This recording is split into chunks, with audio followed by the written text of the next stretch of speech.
ဆက်လက်ပြီးတော့ဒီဗီဒီယိုမှာတော့ continuous feedback နဲ့ check-in ဆိုတဲ့ကိစ္စလေးတွေကိုကျွန်တော်တို့လေ့လာသွားကြမှာဖြစ်ပါတယ်ဆိုတော့ performance management ရဲ့အစိတ်ပိုင်းတွေထဲမှာဒီ feedback တွေကို continuous ပေးတာ check-in တွေကို continuously လုပ်တာကအရေးကြီးတဲ့အချက်တစ်ခုဖြစ်ပါတယ်เนาะအဓိကကတော့ဒီအဆင့်က performance ကိုတကယ် manage လုပ်တဲ့အဆင့်ဖြစ်ပါတယ်เนาะevaluate လုပ်တဲ့အကဲဖြစ်တဲ့အဆင့်မဟုတ်သေးပါဘူးเนาะသူက performance ကို manage လုပ်တဲ့အဆင့်ဖြစ်ပါတယ်ဆိုတော့ပုံမှန်ဒီ check-in လေးတွေရှိမယ်အဲ့လိုမျိုးရှိလာလို့ရှိရင်လူတွေကိုပို့ပြီးတော့ align ဖြစ်စေမယ် motivated ဖြစ်စေမယ်ပြီးရင်တစ်နှစ်ပတ်လည်လုံးမှာပို့ပြီးတော့တိုးတက်ကောင်းမွန်လာမှုလေးတွေကိုရရှိစေမှာဖြစ်ပါတယ်ဆိုတော့ continuous checking manager နဲ့ employee ပုံမှန်လေးတွေ့ဆုံစကားပြောခြင်းရဲ့အဓိကရည်ရွယ်ချက်တွေကတော့ပါလဲဆိုတော့เนาะ goals တွေ priorities တွေကိုalignment ကောင်းကောင်းเนาะရရှိစေမှာဖြစ်ပါတယ်ပြီးရင်ကြုံတွေ့ရတဲ့အခက်အခဲအတားအဆီးတွေကိုเนาะပြဿနာကြီးကြီးမားမားမဖြစ်ခင်မှာကြိုတင်ဖယ်ရှားเนาะစီစဉ်နိုင်မှာစီမံနိုင်မှာဖြစ်ပါတယ်နောက်တစ်ခုကကြတော့အချိန်နဲ့တပြေးညီเนาะနောက်မကြခင်မှာပြောပြတဲ့အရာလေးတွေတည်တဲ့အရာလေးတွေကိုเนาะပြောပြပေးနိုင်မှာဖြစ်တယ် feedback ပေးနိုင်မှာဖြစ်တယ်เนาะ feedback ကလည်းအပြုသဘောဆန်ပြီးတော့တိုးတက်မှုအတွက်ကိုဥတည်သွားမှာဖြစ်ပါတယ်နောက်တစ်ခုကကြတော့ managers နဲ့ employee ရဲ့ကြားမှာเนาะယုံကြည်မှုเนาะ trust communication ဒါလေးတွေကိုပို့ပြီးတော့အားကောင်းစေမှာဖြစ်ပါတယ်ပြီးရင်เนาะ mid-year review တွေ year end review တွေလုပ်တဲ့အခါမှာပို့ပြီးတော့လွယ်ကူစေမှာဖြစ်တယ် surprise တွေကိုကျွန်တော်တို့မရှိစေမှာရောကြစေမှာဖြစ်ပါတယ်ဒါကတော့เนาะစဉ်ဆက်မပြတ် checking လုပ်ခြင်းရဲ့ရည်ရွယ်ချက်တွေဖြစ်ပါတယ်ဆိုတော့ကောင်းမွန်တဲ့เนาะ checking တွေကဘယ်လိုပုံစံမျိုးလဲနံပါတ်1เนาะ checking တွေကအချိန်ကြာယူစရာမလိုဘူး short အချိန်တိုတိုလေးမှာ structure ဘာပြီးဘာလုပ်လဲဆိုတော့တိတိကျကျစဉ်းစားပြီးတော့เนาะ two way အပြန်အလှန်သဘောမျိုးလေးတွေရှိဖို့ဖြစ်တယ်အကောင်းဆုံးကတော့15မိနစ်နာရီဝက်เนาะလာစဉ် manager နဲ့ employee တူဦးချင်းစီနဲ့တွေ့ဆုံစကားပြောခြင်းဖြစ်ပါတယ်ဆိုတော့အဲ့ထက်မှာရှိတဲ့ flow လေးကတော့เนาะဘာခေါ်လဲမိခွန်းလေးခုလောက်ကိုကျွန်တော်တို့မေးမယ်ဆိုရင်အလုပ်ဖြစ်တဲ့သဘောလေးရှိပါတယ်เนาะဆိုလိုတာက process ကို progress ပေါ့เนาะတိုးတက်မှုကိုသိဖို့အတွက်เนาะ what has been achieved since the last checking เนาะအရင်တစ်ခါငါတို့စကားပြောခဲ့တဲ့အချိန်ကနေစပြီးတော့အခုထိဘလို့เนาะတိုးတက်မှုအောင်မြင်မှုလေးတွေကိုရခဲ့တယ်လေเนาะ progress ကိုသိဖို့အတွက်ဒီမေးခွန်းလေးမေးလို့ရပါတယ်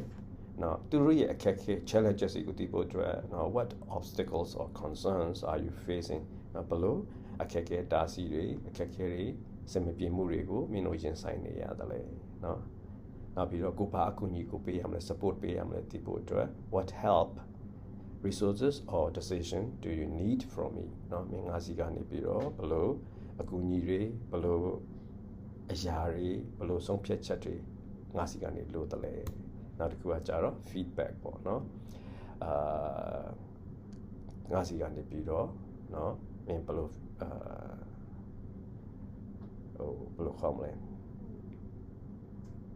နေမင်းနဲ့ကြာမှာပေါ့เนาะအပြန်လန်เนาะဘာလေးတွေပြောစရာရှိတယ်လေပေါ့လေเนาะ what feedback do we have for each other ပေါ့နော်အဲ့လိုမျိုးလေးတွေကျွန်တော်တို့မေးခွန်းလေးတွေကိုမေးခြင်းအပြင်ဒီ progress ဆိုတဲ့တိုးတက်မှုရဲ့ challenge လို့ခေါ်တဲ့စိန်ခေါ်မှုတွေရဲ့ support လို့ခေါ်တဲ့ကိုယ်ကပံ့ပိုးပေးရမယ့်အရာတွေရဲ့နော်အပြန်အလှန်တော့တည်တဲ့အရာလေးတွေကိုပြောပြခြင်း feedback ဆိုတဲ့အရာလေးတွေပါဝင်တဲ့နော်15မိနစ်နာရီဝက်အချိန်ပေးတဲ့လာစဉ်နော်တွေ့ဆုံဆွေးနွေးမှု manager နဲ့ employee ကြားမှာတွေ့ဆုံဆွေးနွေးမှုနော်အဲ့ဒီအရာလေးသာရှိမယ်ဆိုရင်ဒါကကောင်းတယ်လို့ကျွန်တော်ပြောလို့ရပါတယ်ဆိုတော့ဒီလိုအရာကိုလုပ်တဲ့အခါမှာเนาะ manager ကနေပြီးတော့เนาะများများเนาะအချိန်ပေးနားထောင်ဖို့ရည်ကြည်ပါတယ်90%လောက်ကနားထောင်ပြီးတော့30%လောက်ကပဲ manager ကပြောဖို့ဖြစ်တယ် employee ကိုပို့ပြီးတော့ပြောခွင့်ပေးဖို့ဖြစ်ပါတယ်ဆိုတော့ feedback ဆိုတာကပြောရမယ်ဆိုလို့ရှိရင် performance management ရဲ့เนาะအသေးနှလုံးအသက်သွေးကြောเนาะဖြစ်ပါတယ် the heart of performance management လို့ကျွန်တော်ပြောလို့ရပါတယ်ဆိုတော့ feedback တွေကเนาะပေးတဲ့အခါမှာအချိန်နဲ့တပြေးညီပေးဖို့လိုအပ်ပါတယ်ဖြစ်ပျက်သွားတဲ့အဖြစ်ပြန်တဲ့တိတ်မဝေးတဲ့ကာလတစ်ခုမှာအဲ့ဒီအကြောင်းအရာကိုကျွန်တော်ပြောပြပေးဖို့ဖြစ်ပါတယ် နောက်တစ်ခုကကြတော့ဒီအဖြစ်ပြက်မှာဘလို့အပြုမှုတွေလောက်ခဲ့တာလဲဒီအပြုမှုကြောင့်ဘလို့တိုက်ရောက်မှုတွေရှိသွားတာလဲဆိုတာကိုတိတိကျကျပြောပြပေးဖို့လိုတယ်ဒါလို့လုပ်တဲ့အခါမှာလည်းကျွန်တော်တို့က balance ဖြစ်ဖို့လိုပါတယ်เนาะပြောရမယ်ဆိုလို့ရှိရင်ဘာလေးတွေကိုတော့เนาะပိုကောင်းအောင်လုပ်ဖို့လိုတယ်လေเนาะဘယ်အရာလေးတွေလုပ်မယ်ဆိုရင်တော့ပိုကောင်းသွားမယ်ထင်တယ်လေစသဖြင့်ဒါလေးတွေကိုပြောပြပေးဖို့လိုတယ်နောက်ပြီးတော့ feedback လို့ပြောလိုက်လို့ရှိရင် manager ကယူပေးရမှာမဟုတ်ဘဲနဲ့ employee ကလည်း manager ကိုသူအနေနဲ့သူထင်တဲ့အရာလေးတွေကို feedback ပေးခွင့်เนาะ two way communication ရှိဖို့လိုပါတယ်ဒီလိုမျိုး feedback ပေးတဲ့အခါမှာเนาะလွယ်ကူတဲ့ feedback model လေးတစ်ခုကိုကျွန်တော်ပြောပြချင်ပါတယ်เนาะအလားကတော့ပါလဲဆို SBI ဆိုတဲ့ model လေးဖြစ်တယ်เนาะ S ကတော့ situation ဘယ်အချိန်မှာဘယ်နေရာမှာဖြစ်ပျက်သွားတာလဲဥပမာမနေ့က customer နဲ့ meeting လုပ်တဲ့အခါမှာเนาะ behavior ဘယ်လိုအပြုအမူတွေကိုသူတို့လုပ်ခဲ့တာလဲမင်း clients ကို၃ချိန်လောက်เนาะဖြတ်ပြီးတော့စကားဝင်ပြောတယ်အဲ့လိုတကြောင်မလို့ဘယ်လို impact เนาะအဲ့ဒီ behavior ကြောင့်အဲ့လိုစကားဖြတ်ပြောတဲ့အတွက်ကြောင့်မလို့ဘယ်လိုတက်ရောက်မှုရှိသွားတယ်လဲ impact เนาะအဲ့လိုဖြတ်ပြောလိုက်တဲ့အခါမှာ clients ကနေပြီးတော့เนาะသူတို့ရဲ့လိုအပ်ချက်တွေကိုသူတို့เนาะရင်ဖွင့်ပြောဆိုတာလေးတွေတိတ်မလုပ်တော့ဘူးဆိုတော့ဘယ်တုန်းကဘယ်အချိန်ဒီမှာဘာတွေလုပ်ခဲ့သလိုဘာတွေပြတ်သွားတာလဲဆိုတာကိုเนาะပြောတဲ့သဘောလေးပေါ့เนาะ SBI situation behavior impact ဖြစ်ပါတယ်ဆိုတော့ဒီလိုမျိုးလုပ်တဲ့နေရာမှာเนาะကျွန်တော်တို့ positive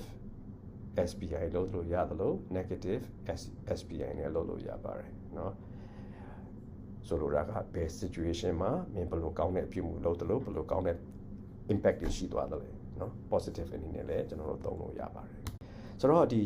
check in တိုင်းမှာကျွန်တော်တို့မှတ်တမ်းတင်ဖို့လိုပါတယ် documentation ရှိဖို့လိုပါတယ်ဒါပေမဲ့ heavy เนาะဟိုအသေးစိတ်ကြီးရေးစရာတော့မလိုပေမဲ့เนาะ consistent ဖြစ်ဖို့တော့လိုပါတယ်เนาะဆိုတော့ check in တိုင်းမှာ2 to 3 bullet point လောက်ကိုကျွန်တော်တို့မှတ်စုလေးမှတ်တမ်းတင်ထားဖို့လိုပါတယ်အဓိကရရှိခဲ့တဲ့ achievement လေးတွေပါလဲเนาะဘယ်လို support တွေကိုကိုပေးခဲ့တာလဲ next step တွေကိုဘာတွေကိုသဘောတူခဲ့တာလဲเนาะဒီ chat လေးတွေပေါ့ဘာကြောင့်လဲဆိုတော့เนาะဟိုဒီຢာလေးတွေကိုဒီလိုမှတ်တမ်းတင်လာတဲ့အခါမှာเนาะနှစ်ကုန်လို့ year end review လုပ်တဲ့အခါမှာเนาะဒီຢာလေးတွေပေါ်မှာအခြေခံပြီးတကယ်เนาะအချက်အလက်ပေါ်မှာအခြေခံပြီးတော့ကျွန်တော်လှုပ်သွားနိုင်မှာဖြစ်ပါတယ်ဘာလို့လဲဆိုတော့ဒီ memory ကိုယ့်ရဲ့မှတ်ဉာဏ်လေးပေါ်မှာပဲအားကိုပြီးလုပ်မယ်ဆိုလို့ရှိရင်ကိုယ့်ရဲ့เนาะမလိုလားအပ်တဲ့ကိုယ့်ရဲ့ opinion စီကိုယ့်ရဲ့အခြားသောrecency bias လို့ခေါ်တဲ့လက်တလောဖြစ်သွားတဲ့အဖြစ်ပုံမှာပဲတည်ပြီးတော့เนาะအကဲဖြတ်တာမျိုးအများကြီးဖြစ်သွားနိုင်တာဖြစ်ပါတယ်ဒီ check in တစ်ခုကိုเนาะအပြန်အလှန်လုပ်တဲ့အခါမှာเนาะ manager ပေါ်မှာပဲတာဝန်ရှိတာမဟုတ်ဘူးเนาะ manager အနေနဲ့တော့ကျင်းတည်ပါတယ်သူအနေနဲ့မေးခွန်းတွေမေးရမယ်နားထောင်ရမယ် coach လုပ်ရမယ်အခက်အခဲတားဆီးတွေကိုဖယ်ရှားပေးဖို့စ조사ပေးရမယ်ဒါပေမဲ့ employee မှာလည်းတာဝန်ရှိတာဖြစ်တယ် employee ကဘာလုပ်ရမလဲဒီ checking ကိုလာတဲ့အခါမှာပြင်ဆင်လာဖို့ဖြစ်တယ်သူရဲ့ progress ကိုသူပြန်ပြီးတော့တောင်းတဖို့လိုတယ်ပြီးရင်သူရဲ့အခက်အခဲသူရဲ့ challenges ကိုပြောပြပေးဖို့လိုတယ်ပြီးရင်ဘယ်လို action တွေလုပ်ချင်တယ်ဆိုတာကိုလည်းသူ propose တော့တင်ပြဖို့လိုရတယ် HR ကလည်းနော်မပါလို့မဖြစ်ဘူး manager နဲ့ employee ကြားမှာပဲရှိတာမျိုးကျွန်တော်ဆိုပြီးတော့ကျွန်တော်တို့ကဘေးထွက်နေလို့မရဘူး HR အနေနဲ့ကလည်းဒီလိုမျိုး checking တွေလုပ်ဖို့အတွက်ဘယ်လို do စီနော်လိုအပ်တယ်လေဒါကိုပတ်ပို့ပေးရမှာဖြစ်တယ်နော်ဒီ check-in တွေကိုမလုပ်ဘူးတဲ့ manager စီကိုလိုအပ်ရင်လိုအပ်တယ်လို့သင်ကြားပေးရမှာဖြစ်တယ်ပြီးရင်ဒီအရာလေးတွေကိုကောင်းကောင်းမလုပ်နိုင်တဲ့အထီးပေါ်လေကျွန်တော်တို့ကနော်ဖေးမပေးရမှာဖြစ်တယ်ဒါ HR ရဲ့တာဝန်ဖြစ်တယ်ဒီလိုမျိုး effective ဖြစ်တဲ့နော် manager နဲ့ employee ပြည်စုံစကားပြောခြင်း check-in လေးတွေအတွက်နော်လိုက်နာတဲ့ principle လေးကိုနော်အလွယ်တကူမှတ်မိအောင်လို့ care ဆိုတဲ့အတူကောက်စကားလုံးလေးနဲ့ကျွန်တော်ပြောပြချင်ပါတယ်ခဲမှာပထမဆုံး C ဆိုတဲ့စကားလုံးလေးကတော့ consistent ဖြစ်ပါတယ်เนาะပုံမှန်လေးလုပ်ဖို့လိုအပ်တယ်เนาะလာစဉ်ဒါမှမဟုတ်အနည်းဆုံးတော့ quarterly တွေ့ဖို့လိုတယ် A ကတော့ဘာလဲဆို action oriented ပါဟုတ်ပြီဘာတွေဖြစ်ခဲ့တာလဲဘာတွေဆက်လုပ်မှာလဲဆိုတော့ action ကိုအဓိကထားပြီးပြောဖို့ဖြစ်တယ်နောက်ပြီးတော့ R ကတော့ relationship building ဖြစ်ပါတယ်เนาะဆိုတော့ဒီအရာမှာဒီဝန်ထမ်းရဲ့တိုးတက်ကြောင့်အခက်အခဲတွေပုံမှာတကယ်ကိုပဲ ကိုယ့်ဘက်ကစိတ်ဝင်စားရဲဆိုတာကိုပြပြီးတော့เนาะဆက်ဆံရေးတစ်ခုကိုတည်ဆောက်ဖို့လိုအပ်ပါတယ်เนาะအရေးကြီးဆုံးဖြစ်ပါတယ် evidence base ပါဒီ ER ကိုပြောတဲ့အခါမှာဘာတွေဖြစ်ပျက်ခဲ့တာလဲเนาะ example လေးတွေပြောပြမယ် facts အချက်လက်တွေကိုတည်ပြီးပြောမှာဖြစ်တယ်ကိုယ့်ရဲ့ emotion ကိုယ့်ရဲ့ bias စိတ်ထင်တဲ့เนาะ opinion အနေနဲ့တည်ပြီးပြောတာမျိုးထက်စားလို့ရှိရင် evidence ကိုအခြေခံပြီးပြောဖို့ဖြစ်ပါတယ်ဒါကြောင့်မလို့ consistent action oriented relationship building evidence based ဆိုတဲ့ CARE ကိုအသုံးချမယ်ဆိုရင်တကယ်ကိုပဲ effective ဖြစ်တဲ့ check-in တွေကိုရလာမှာဖြစ်ပါတယ်ဆိုတော့ရှောင်တင်တဲ့အရာလေးတွေကတော့ပါလဲဆိုတော့เนาะ check-in တွေကဘယ်လိုခေါ်မလဲအခြေအနေတစ်ခုကိုတင်ပြတဲ့ status update only ပေါ့လေเนาะဘာလေးတွေလုပ်တဲ့နဲ့ဘယ်လိုလုပ်တဲ့နဲ့ဘာတွေလုပ်မှာလဲဘယ်လိုရင်ဆိုင်မှာလဲဆိုတဲ့ coaching တွေမပါဘဲနဲ့ status ကို update လုပ်တဲ့ဟာမျိုးဆိုရင်တော့ဒါကြီးမကောင်းပါဘူးနောက်ပြီးတော့ကိုအလုပ်များလို့ check in တွေကိုမလုပ်တော့ဘူးဆိုတာကလည်းအဆင်မပြေပါဘူးနောက်ပြီးတော့ဒီ feedback တွေကိုနှစ်ကုန်မှာပဲပေးမယ်ဆိုတာမျိုးတွေကလည်းမကောင်းပါဘူးနောက်ပြီးတော့เนาะဒီ check in တွေမှာ manager ကပဲစကားပြောတာမျိုးဆိုလို့ရှိရင်လည်းအဆင်မပြေပါဘူးเนาะနောက်ပြီးတော့ပြဿနာတွေကိုเนาะappraisal ကာလမှာပဲအကဲဖြတ် rating ပေးရမယ့်ကာလမှာပဲရှင်းမယ်ဆိုပြီးတော့ banding လောက်လာတာမျိုး save လောက်လာတာမျိုးတွေကလည်းအဆင်မပြေပါဘူး